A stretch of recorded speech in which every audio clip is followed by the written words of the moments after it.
Michaela Montgomery. I did a video on her when she spoke at Trump's rally in Atlanta. I think we're breaking free of the chains of feeling guilty if we look at things outside of that democratic lens that we're so used to looking at. You know what I'm saying? I saw a few reviews like my man Godfrey. I love Godfrey, fellow Chicagoan and everything.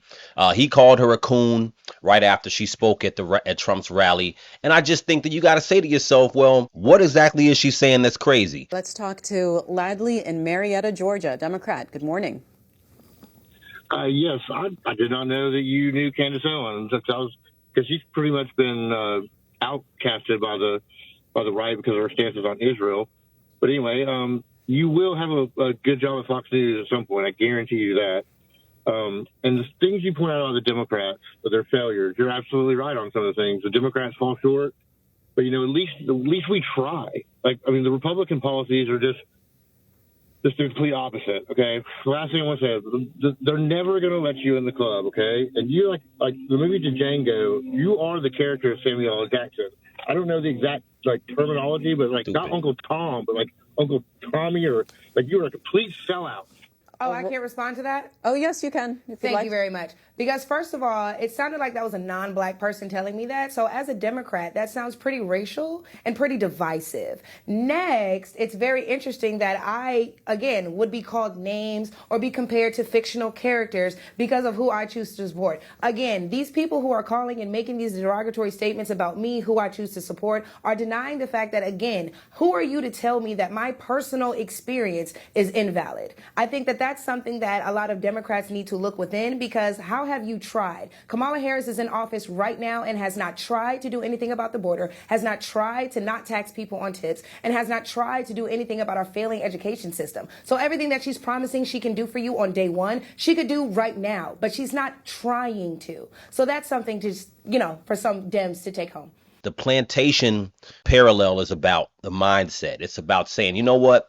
We all have the freedom to think freely. And if we're talking about voting and looking at local government, federal government, if we're looking at those things as far as our daily lives, we should be looking at things that matter to us. We should not be, particularly black people in the country, should not be all voting 95% Democrat, no matter who's in office. That's ridiculous, because what that does, it doesn't leave any room for any critical thought.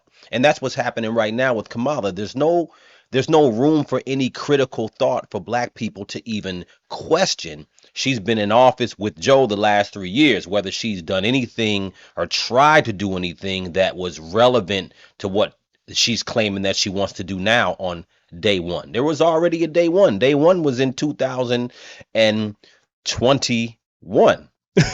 Essentially, you know what I'm saying? Good morning. Thank you for taking my call, and thank you for Cspan. I do remember this same sort of rhetoric coming from Ms. Montgomery, trying to claim that, black voters were going to change sides to the Republican Party. And in 2020, I think the black percentage was like 6% for Trump. So I just find it funny that every 4 years, this same, kind of song and dance gets laundered by the Republican Party. And I think it's worth mentioning that, Ms. Montgomery, she was the former city director of Blexit, which is a far right, we're going to try and get, we're going to try and quote unquote free the plantation mentality, is a literal quote of the organization of black voters. And it's founded by Candace Owens, who's a far right loon. So I just think it's disappointing when C-SPAN, platforms people like Michaela Montgomery.